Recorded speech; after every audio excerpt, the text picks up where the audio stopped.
अच्छा एक बात कहूं, ठाकुर जी भी कम सुंदर नहीं है हमारे। लाल जी ऊपर बैठे बैठे कह रहे होंगे, अम्बे किशोरी जी कोई बढ़िया बढ़िया बता रहे हो तो जा फिर उन्हीं की सेवा कर, मुंह छोड़ दे। हमारे ठाकुर जी भी बहुत सुंदर है।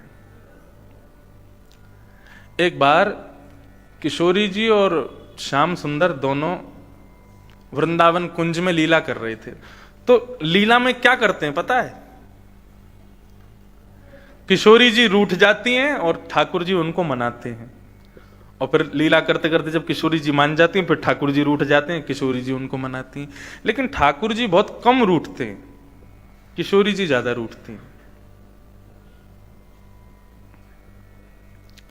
तो एक दिन किशोरी जी बोली, बोले आज आप रूठो, इसको मान लीला कहते हैं, मान करके बैठ जाओ। किशोरी जी ने कही आज आप मान करो, हम मनाएंगे आपको। ठाकुर जी बोले नहीं नहीं, हम मान नहीं करेंगे, आप ही करो। किशोरी जी बोली हर बार आप ही मनाते रहते हो, हमको अच्छा नहीं लगता, आज आप मान करो, हम आपको मनाएंगी।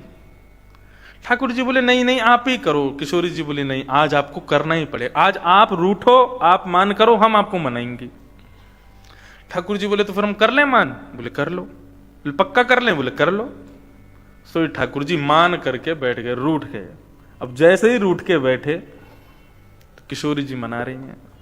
अब मनाने के लिए क्या क्या उपाय अपनाते हैं, कभी कुछ बना के पवाएंगे, कभी नृत्य करके दिखाएंगे, कभी हंसाएंगे, कभी कोई गीत सुनाएंगे। इस प्रकार से अलग अलग लीलाएं करके उनके मान को दूर करते हैं। उनकी पसंदीदा वस्तु को लेकर के आएंगे, उनके पसंदीदा फूलों की माला बना करके लाएंगे। इस प्रकार किशोरी जी ने खूब मनाया। अब थोड़ी बहुत देर में मान छोड़ देते हैं, लेकिन आज तो ठाकुर जी मान करके बैठे, सुबह से शाम हो गई, मान तोड़े ही नहीं। किशोरी जी मनाते मनाते हार गई, लेकिन श्याम सुंदर मान छोड़े नहीं। एक दिन बीत गया, दूसरे दिन फिर मान करके बैठ गए, दूसरे दिन भी किशोरी जी मनाती रही, फिर मान नहीं छोड़ा। तीसरे दिन फिर मान करके बैठ गए। अब तो किशोरी जी को घबराहट होने लगी। बोले ये ऐसे नाराज होके बैठ गए कि अब मान ही नहीं रहे। किशोरी जी को घबराहट हुई तो किशोरी जी का हृदय जब द्रवित हुआ, किशोरी जी विलाप करती हुई यमुना के तट पर पहुंच गई और यमुना महारानी से प्रार्थना करने लगी कि हमारे श्याम सुंदर मान जाएं। हे यमुना जी आप कृपा करो। ब्रजमंडल से प्रार्थना कर ली, हे ब्रज वृंदावन तुम ठाकुर जी को मनाओ। देवताओं को प्रणाम करने लगी, श्याम सुंदर की मान लीला को तोड़ दो, कैसे भी श्याम सुंदर ठीक हो जाएं। ऐसे मनाते मनाते प्रार्थना करते करते किशोरी जी के नेत्रों से भाव अश्रु प्रकट हुए, और प्रकट होकर के जैसे ही पृथ्वी पर उनका प्रथम बिंदु गिरा तो सामने यमुना जी थी। पृथ्वी पर बह करके जैसे ही यमुना जी में पहुंचा तो यमुना जी का जल उष्ण हो गया, गर्म हो गया। यमुना जी यमराज की बहन है। यमुना जी के इस कष्ट को लेकर के यमुना जी यमराज के पास गई और यमराज से जाकर के पूछने लगी, आपके नरक में आने वाले बड़े बड़े पापियों को आप इतना कष्ट देते हो, लेकिन अभी किशोरी जी के अश्रु बिंदु से जो कष्ट मुझे अनुमान लगा है, क्या इतना कष्ट नरक में किसी को मिलता है? तो यमराज ने जब उस कष्ट को देखा तो बोले, नहीं महाराज, इतना कष्ट तो हम लोग नरक में भी किसी व्यक्ति को नहीं देते जितना कष्ट किशोरी जी के हृदय को हो रहा है। यमुना जी को क्रोध आया, प्रकट हो गई, किशोरी जी के चरण पकड़ लिए, बोले किशोरी जी किसने कष्ट दिया आपको, नाम लीजिए उसका, आपके सामने नाक रिगड़वा देंगे हम। किशोरी जी बोली नहीं, किसी ने नहीं। बोले आप आज्ञा करो, किसने कष्ट दिया? किशोरी जी कहने लगी, श्याम सुंदर मान करके बैठे, 3 दिन से मना रही हूं, मान दूर नहीं कर रहे हैं अपना। उनके मान के कारण हृदय बहुत घबरा रहा है, हृदय में घबराहट हो रही है, कहीं वो हमेशा के लिए मान तो नहीं करेंगे ना। उनके प्रसन्न मुख को देखे बगैर 3 दिन बीत गए, ना भोजन सुहाता है ना जल सुहाता है, कुछ भी अच्छा नहीं लग रहा है। यमुना जी आप उनको मनाओ ना जाकर। यमुना जी बोली आप चिंता मत करो, ये काम मेरा है अब। और श्री यमुना महारानी ने पीतांबरी पहनी, नीचे ठाकुर जी की तरह अपना पूरा श्रृंगार किया, गल में वैजंती मालाएं पहनी, खूब सारी मालाएं पहनी, ठाकुर जी की तरह मोर मुकुट धारण किया, इधर चूड़ामणि धारण की, गल में खूब सुंदर मालाएं, मकराकृत कुंडल पहने, अपने संपूर्ण श्रृंगार को बिल्कुल श्याम सुंदर जैसा बना लिया। मस्तिष्क पर मलियागिरी चंदन लगाया, नेत्रों में काजल लगाया, ओठों में लालिमा लगाई और अपने नेत्रों को थोड़ा सा तिरछा करते हुए जैसे किशोरी जी की ओर देखा तो किशोरी जी भी भ्रम में पड़ गई कि ये यमुना जी हैं कि श्याम सुंदर है, इतनी सुंदर। यमुना जी बोली, अब देखो ये अपने रूप का बहुत गुमान करते हैं ना, और ये अपने रूप पर सबको मोहित करते रहते हैं, आज इनके रूप से इन्हीं को मोहित करूंगी मैं। और थोड़ी देर में महाराज बिल्कुल चलने फिरने की वहां थोड़ी प्रैक्टिस कर आकर के बिल्कुल चाल भी कन्हैया जैसी कर ली अपनी। जैसी बांकी अदा से ठाकुर जी अपनी चोटी हिलाते हुए, काली कमली फैलाते हुए, अपने इत्र को महकाते हुए, वंशी का नाद करते हुए, तिरछी चितवन से इधर उधर देखते हुए, जैसी चाल से ठाकुर जी चलते हैं, किशोरी जी के भाव से यमुना जी ठीक उसी चाल से चलने लगी। यहां तक के नूपुरों की ध्वनि भी उसी स्वर में आने लगी जिस स्वर में श्याम सुंदर के नूपुर बजते हैं।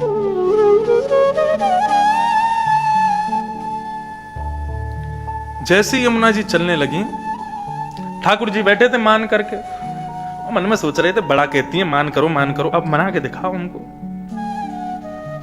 इतने में छम छम छम दूर से नूपुरों की आवाज आ रही है और बीच बीच में वेणु का मधुर रव सुनाई दे रहा है। श्याम सुंदर जो एक ही आकृति में बैठे थे अब उनके नेत्र घूमने लगे और सुनने लगे, ये मेरे नूपुरों की आवाज ये कहां से आ रही है। अपने पैर को हिला करके देखें, बोले नूपुर तो मेरे पैरों में ही है, मैं तो यहीं बैठा हूं, ये ध्वनि कहां से आ रही है। और जैसे इधर देखा, घूमने लगे, ढूंढने लगे कहां से ये स्वर सुनाई दे रहा है। जैसे ही पीछे देखा तो त्रिभंग ललित श्याम सुंदर वेणु का रव करते हुए आ रहे हैं। श्याम सुंदर वेणु का रव करते हुए आ रहे हैं और यहां शिला पर बैठे हुए श्याम सुंदर उन श्याम सुंदर का दर्शन कर रहे हैं और उनके मधुर स्वर को, उनके मधुर आकृति को, उनके मधुर नैनों की मटकन को, उनकी मधुर चाल को देख करके श्याम सुंदर निहाल हो गए। और जिस प्रकार एक रस को देख करके मधु उसके पीछे पीछे चलता है, या गाय के थन को देख करके उसका बछड़ा पीछे पीछे चलता है, ऐसे ही यमुना जी के पीछे पीछे श्याम सुंदर चल रहे हैं। कभी इधर से आगे जाते हैं, अरे आप कौन हो। यमुना जी कहती है हम श्याम सुंदर हैं। बोले श्याम सुंदर तो मैं हूं। बोले तुम नकली श्याम सुंदर हो, असली श्याम सुंदर मैं हूं। ये वंशी कहां से ली तुमने। बोले ये मेरी वंशी। ये नूपुर कहां से पाए। बोले यशोदा जी ने पहना है। ये इत्र कहां से मिला। बोले किशोरी जी ने दिया है। अब जैसे ही सुना किशोरी जी ने दिया है, अब तो इनसिक्योरिटी होने लगी अंदर से।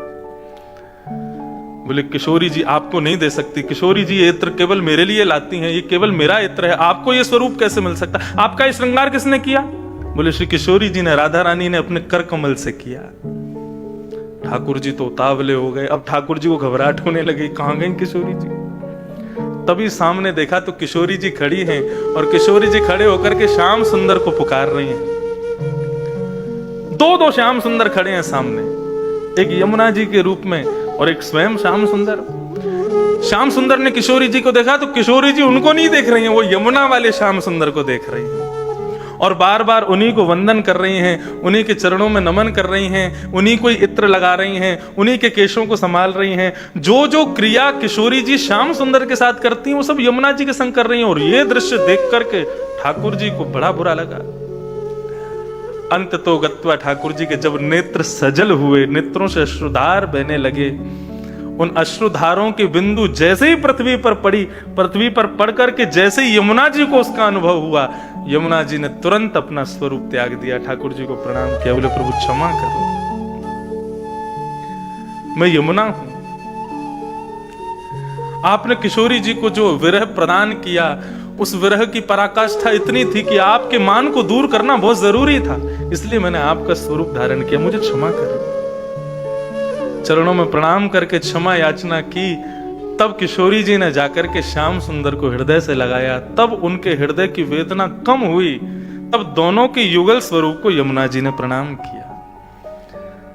तब यमुना जी बोली कि मुझे वरदान में प्रदान करो कि मैं नित्य आपके युगल स्वरूप का दर्शन करूं। ठाकुर जी ने वरदान प्रदान किया और यमुना जी को एक आज्ञा की कि आज के बाद आप सदा सर्वदा इसी रूप में रहोगे, मेरे ही रूप में रहोगे। किशोरी जी बोली हाँ रहना जरूरी भी है, क्योंकि इनको कभी मान होगा तो वो तो आपका ही स्वरूप दूर करेगा। तो इस प्रकार लीला महाराज ठाकुर जी किशोरी जी पर मोहित रहते हैं, लेकिन ठाकुर जी को उससे भी ज्यादा अपना ही स्वरूप मोहित कर देता है। इतने सुंदर हैं ठाकुर जी। ऐसी कथा ब्रज की रस लीलाओं में सुनने को आती है।